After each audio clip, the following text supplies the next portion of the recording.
ஞானானந்தமயம் தேவம் நிர்மலஸ்படிகாகிருதியும் ஆதாரம் சர்வ வித்யானாம் ஹயக்ரீவம் உபாஸ்மகே. நெக்ஸ்ட் ஜென் யூடியூப் சேனல் நேயர்களுக்கு அஸ்ட்ரோ கேஎஸ் ஐயங்காரின் பணிவான நமஸ்காரங்கள். மாத பலன், பராபவ வருஷம் ஆனி மாத பலன்கள் 15/6/2026 16/7/2026 வரலும் உண்டான காலகட்டம் 32 நாட்கள். இந்த மாதம் பார்த்தோம்னா 32 நாள். சரி, இந்த மாதத்தினுடைய கோல்சாரம் என்ன, இந்த மாதத்தில் மாறக்கூடிய கிரகங்கள் என்ன, இந்த மாதத்தில் வரக்கூடிய விசேஷங்கள் என்ன, அதற்கு பிறகு இந்த மாதத்தில் ஒரு ராசியாக மேஷம் முதல் மீனம் வரை எப்படி இருக்குது அப்படின்றத பார்க்கலாம். முதல்ல இந்த மாதத்தினுடைய கோல்சாரம் அப்படின்னு எடுத்தோம்னா, காலபுருஷ தத்துவத்தின் முதல் ராசியான மேஷ ராசியில் செவ்வாய் இருக்கார். மிதுனத்தில் புதன் ஆட்சி சூரியனோட சேர்ந்து, கடகத்தில் குரு உச்சம் சுக்கிரனோட சேர்ந்து, சிம்மத்தில் கேது, கும்பத்தில் ராகு, சனி மீனத்தில் இருக்கார். இந்த மாதத்தில் வரக்கூடிய மாற்றங்கள், செவ்வாய் மேஷத்திலிருந்து ரிஷபத்திற்கு 19/6/2026 அன்னைக்கு போடுறார். 5/7/2026 அன்னைக்கு சுக்கிரன் கடகத்திலிருந்து சிம்மத்துக்கு வர்றார். இது இந்த மாதத்தினுடைய மாறுதல்கள். சரி, இந்த மாதத்தில் என்னென்ன விசேஷம் அப்படின்னு பார்த்தோம்னா, 20/6/2026 அன்னைக்கு ஆனி மகம் 46வது பட்ட அழகிய சிங்கர் அப்படின்னு சொல்லக்கூடியவர், அதாவது அந்த ஸ்ரீரங்கநாத மகாதேசிகன் அப்படின்னு சொல்லக்கூடியவர், அவருக்கு திருநட்சத்திரம் அதாவது பிறந்த நாள் அப்படின்னு சொல்லக்கூடியது இந்த மாதத்தில் வருது. இவருடைய முந்தைய இருந்த இந்த மடத்தில் இருந்தவர்கள் தான் ஸ்ரீரங்கத்தினுடைய ராஜகோபுரம் கட்டினவங்க. இந்த மாதத்தில் பார்த்தடையினால் 21/6/2026 அன்னைக்கு நடராஜர் தேர், இந்த சிதம்பரம் நடராஜர் தேர் ஆனி திருமஞ்சனம்னு சொல்லக்கூடியது 22ஆம் தேதி அன்றைக்கி கார்த்தால உத்திர நட்சத்திரம் வருது. திருமஞ்சன அலங்காரம் அன்னைக்கு. அதற்கு பிறகு 27ஆம் தேதி 27/6/2026 அன்னைக்கு சனி பிரதோஷம். அது ரொம்பவுமே முக்கியம். வருஷத்தில் 1ஓ 2ஓ தான் சனி பிரதோஷம் வரும். ரொம்பவும் முக்கியமானது. அந்த இடத்துல அன்றைக்கி போய் சாயந்தரம் ஒரு 5:30-6 மணிக்கு வந்து அந்த பிரதோஷ காலத்தில் தீபாராதனை வழிபடுறது மிகவும் விசேஷம். எல்லா விதமான தோஷங்களும் நீங்கக்கூடிய விஷயம். 28ஆம் தேதி பார்த்தடையானால் இந்த வருஷம் ஜேஷ்டாபிஷேகம். ஜேஷ்டாபிஷேகம்னா ஆணிக்கேட்டை. ஆணிக்கேட்டையில் வந்து ரங்கநாதர் அந்த ஸ்ரீரங்கத்தில் மிகவும் விசேஷம். பழனியில் ரொம்பவும் விசேஷமாக இருக்கும். ஆணிக்கேட்டை ஜேஷ்டாபிஷேகம்னு சொல்கிறது. 29ஆம் தேதி ஆனி மூலம். அதாவது ஆனி மூலம் என்னென்னா பௌர்ணமி நாள். மிகவும் பிரசித்தி பெற்றது. ஆனி மூலத்தில் பார்த்தடையானால் பௌர்ணமின்றதுனால, அதாவது பகலும் இரவும் நல்ல வெளிச்சத்தோடு இருக்கக்கூடிய நாள், ரொம்பவும் ஏற்றமான நாள். அதாவது பௌர்ணமியில் பற்றி நிறைய வீடியோஸ் பேசியிருக்கேன் நான். மிகவும் ஏற்றமான காலம் பௌர்ணமின்றது. அதுவும் வந்து ஆனி பௌர்ணமி ரொம்பவுமே விசேஷம். இந்த மாதத்தில் வரக்கூடிய இன்னும் ஒரு விசேஷ நாள் பார்த்தேன்னா 11/7/2026 பார்த்தேன்னா கூர்ம ஜெயந்தி. அதாவது கூர்மாவதாரம் பெருமாள் எடுத்ததுக்கு அன்றைக்கி உண்டானது கூர்ம ஜெயந்தி 11/7/2026 அன்றைக்கி. சரி, இந்த மாதத்தில் மேஷம் முதல் மீனம் வரை என்னென்ன மாற்றங்கள் வருது அப்படின்றத பார்க்கலாம். அதற்கு முன்னாடி இந்த மாதத்தில் பார்த்தேன்னா, இந்த உங்களுக்கு அஸ்ட்ராலாஜிக்கல் கன்சல்ட் தேவைப்படுறது அப்படின்னா, நீங்கள் என்னுடைய மொபைல் நம்பர் ஸ்க்ராலிங்கில் போயின்னு இருக்கும். உங்களுக்கு வேணும்னா ஃபோன் பண்ணிவிட்டு உங்களுடைய date, time, place of birth அதை கொடுங்க. உங்களுடைய பெயர், தாய் தகப்பனார் பெயரோடு அனுப்புங்க. என்னுடைய கட்டணம் என்னென்னு சொல்கிறேன், அந்த கட்டணத்தை கொடுத்து அப்பாயின்மெண்ட் வாங்கிக்கோங்க. உங்களுடைய ஜாதகத்தை போட்டு சந்தி இருக்கான்னு பார்த்துட்டு அதற்கு பிறகு உங்களுக்கு அப்பாயின்மெண்ட்டை கொடுத்து உங்களோட டிஸ்கஷன் வச்சுக்கிறேன்.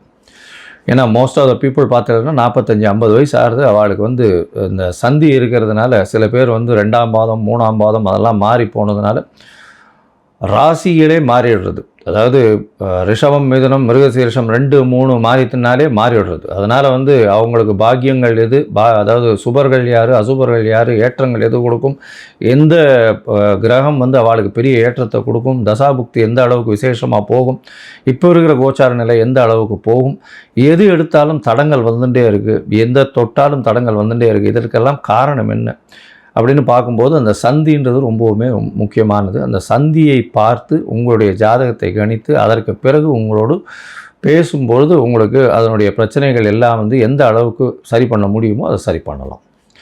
சரி, இப்போது மேஷம் முதல் மீனம் வரை ஒரு ராசியாக இந்த மாதம், அதாவது ஆனி மாதம் பராபவ வருஷம் எந்த மாதிரியான மாற்றத்தோடு இருக்குது அப்படின்னு பார்க்கலாம். மிதுனம், மிருகசீரிஷம், திருவாதிரை, புனர்பூசம் இந்த 3 நட்சத்திரம் 9 பாதங்களை கொண்ட ராசி. ராசியின் அதிபதினு சொல்லக்கூடியவர் புதன் உங்களுடைய ராசியிலேயே ஆட்சி பெற்று போயிருக்கிறது விசேஷம். இந்த மாதம் பார்த்தீங்கன்னா பராபவ வருஷம் ஆனி மாதம் சூரியனும் உங்களுடைய ராசியிலே இருக்கார். எப்போவுமே அதாவது இது மிதுன மாதம்னு பேர். ஆனி மாதம் 15/6/2026 16/7/2026 வரலும் உண்டான காலகட்டம். இந்த காலகட்டத்தில் பார்த்தீங்கன்னா பொதுவாகவே மாத பலன்கள்னு சொல்லும்பொழுது சூரியன், செவ்வாய், புதன் மற்றும் சுக்கிரனுடைய மாற்றங்களை வச்சு தான் பலன்களை சொல்லுவோம். இந்த மிதுன ராசியை பொறுத்தவரையிலும் உங்களுடைய ராசி அதிபதி ராசியில் இருக்கார். எல்லா விஷயத்திலையும் வெற்றி, கவலைப்படவே தேவையில்லை. முயற்சிகள் எல்லாமே வெற்றி பெறும். ஏன்னா ராசிநாதனோடு சேர்ந்து 3ஆம் அதிபதியான சூரியனும் சேர்ந்து இருக்கிறது பெரிய விசேஷத்தை கொடுக்கும். எடுத்த காரியங்கள் எல்லாமே வெற்றி, எல்லா முயற்சிகளும் நல்லபடியாகவே இருக்கும். முயற்சிகள் எல்லாத்துலேயும் வெற்றி பெறக்கூடிய வாய்ப்புகள் இந்த காலகட்டத்தில் உண்டு. அதோடு பார்த்தோம்னா உங்களுடைய ராசிக்கு 2ஆம் இடத்துல குரு பகவான் இருக்கார். தன காரகன் தனஸ்தானத்தில் போய் உட்காந்துருக்கிறது பெரிய விசேஷம். அதோட பார்த்தோம்னா சுக்கிரனும் சேர்ந்து உட்காந்துருக்கார். குடும்பத்தில் குடும்பஸ்தானத்தில் சுக்கிரன் உட்காந்துருக்கிறதுனால குடும்பத்தில் குதூகலம் அதிகரிக்கக்கூடிய வாய்ப்பு, சந்தோஷங்கள் அதிகரிக்கக்கூடிய வாய்ப்பு. குடும்பத்துக்குன்னு நீங்கள் அதிகமாக செலவு பண்ணி பக்கத்தில் இந்த சேட்டிங் போகிறது, வெளியில் வீட்டோடு சேர்ந்து ஏதாவது வெளியில் லஞ்சுக்கு போகிறது, டின்னர் போகிறது, குடும்ப ஃபங்க்ஷன் ஏதாவது இருக்கக்கூடிய காலகட்டமாகும் இந்த காலகட்டம் அமையும். உங்களுடைய ராசிக்கு 2ஆம் இடத்துல குரு பகவான் இருக்கிறதுனால குடும்பத்தோடு சந்தோஷமாக அனுபவிக்கக்கூடிய விஷயங்கள், வெளியூர் வெளிமாநிலங்கள் சென்று வரக்கூடிய காலகட்டமாகவும் இந்த காலகட்டத்தில் நிச்சயமாக இருக்கும். ஏன்னா 12ஆம் அதிபதி அப்படின்னு சொல்லக்கூடியவர் விரயஸ்தானத்துக்கு அதிபதி. அவரே 2ஆம் இடத்துல, அதுவும் சுக்கிரன் உட்கார்றதுனால இந்த படாடோபங்கள், ஆடம்பரங்கள், கொஞ்சம் சொகுசு இந்த மாதிரியான விஷயங்களுக்கு நீங்கள் அதிகமாக ப்ரிஃபரன்ஸ் கொடுத்து இந்த காலகட்டத்தில் பணத்தை செலவு பண்ணி அந்த மாதிரியான விஷயங்கள் பண்ண வேண்டிய கட்டாயமாக இருக்கும். குடும்பத்தோட டூரிங் அந்த மாதிரியான விஷயங்கள் போகக்கூடிய வாய்ப்புகள் மிகவும் அதிகமாக இருக்கும். உங்களுடைய ராசியிலேயே பார்த்தோம்னா 3ஆம் அதிபதியான சூரியனும் சேர்ந்திருக்கார்.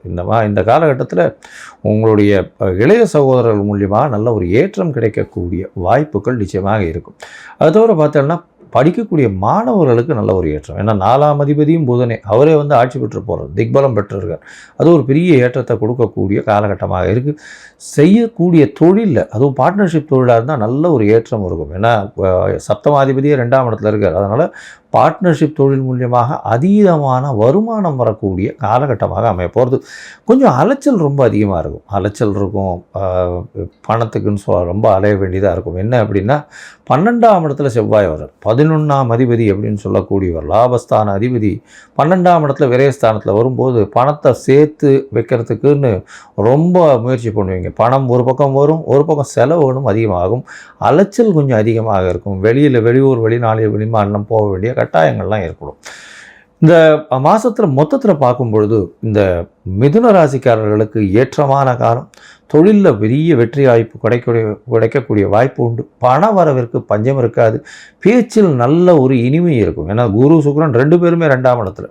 அதனால் உங்கள் பேச்சின் மூலியமாக எல்லாரையும் வெல்லக்கூடிய வாய்ப்புகள் நிச்சயமாக உண்டு. உங்களுடைய பேச்சை நம்பக்கூடிய வாய்ப்புகள், எல்லாரும் நம்பக்கூடிய வாய்ப்புகள் இந்த காலகட்டத்தில் ரொம்ப அதிகம். குடும்பத்தில் நல்ல சந்தோஷமான காலகட்டம் நிலவ போகிறது. அதோடு பார்த்தோம்னா குடும்பத்தை பொறுத்தவரைக்கும் நல்ல ஒரு ஏற்றமான காலமாகவே அமைய போகிறது. உங்களுடைய ராசிக்கு குழந்தைகள் மூலியமாக பெருமை வரக்கூடிய காலகட்டமாக இந்த காலகட்டம் அமைய போகிறது.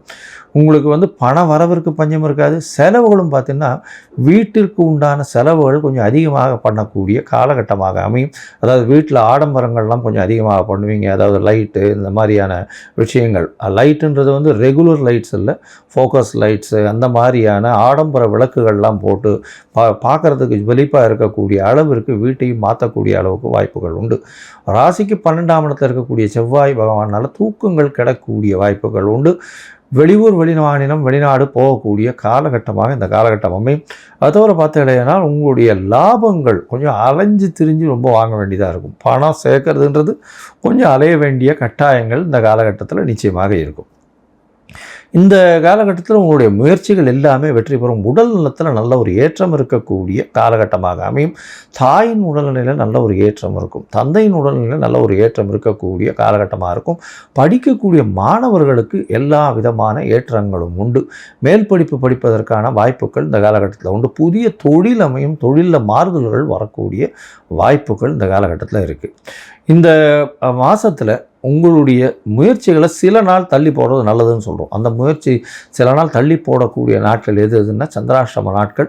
இந்த சந்திராஷ்டம நாட்கள் என்னென்னைக்கு வருது அப்படின்னா 1/7/2026 3/7/2026 வரலும் உண்டான நாட்களாக இருக்குது. இந்த காலகட்டத்தில் புதிய முயற்சி வேண்டாம், வெளியூர் வெளிமாநில பிரயாணம் வேண்டாம்னு சொல்கிறோம். ஒருவேளை நீங்கள் பண்ண வேண்டியது இருந்ததே ஆனால் சந்திரனுக்கு உண்டான எளிய பரிகாரம் அப்படின்னு சொல்லக்கூடியது அருகில் இருக்கக்கூடிய விநாயகர் கோவிலில் உங்களால் ஒரு தேங்காய் உடைச்சிட்டு போக முடிஞ்சதுன்னா பண்ணுங்க. அது நிச்சயமாக சந்திராஷ்டமத்தின் தாக்கம் குறைக்கும். சரி, உங்களுக்கு தசாபுக்தி அந்தரம் சூக்ஷ்மம் அந்த அளவுக்கு விசேஷம் இல்லை அப்படின்னா என்ன பண்ணலாம் அப்படின்னா, அருகில் இருக்கக்கூடிய ஹயக்ரீவ பெருமான சேவிங்கும் அது ஒரு பெரிய ஏற்றத்தை உங்களுக்கு வாழ்க்கையில் கொடுக்கும். அதுவும் இந்த கலைத்துறையில் இருக்கிறவங்க, ஆர்ட் டைரக்டர்ஸு, அதை தவிர பார்த்தாலேனால் இந்த தங்க வியாபாரம் பண்ணுறவங்க, ஷேர் மார்க்கெட்டில் இன்வெஸ்ட் பண்ணியிருக்கிறவங்க, டிஜிட்டல் மார்க்கெட்டிங் பண்ணுறவங்க, பேச்சு, அதை தவிர கணிதத்துறை, அதை தவிர சார்ட்டர்ட் அக்கௌண்ட்ஸ், அந்த மாதிரியான விஷயங்கள் பண்ணுறவங்க எல்லாருக்குமே நல்ல ஒரு ஏற்றம் கிடைக்கக்கூடிய வாய்ப்புகள் நிச்சயமாக வரும்.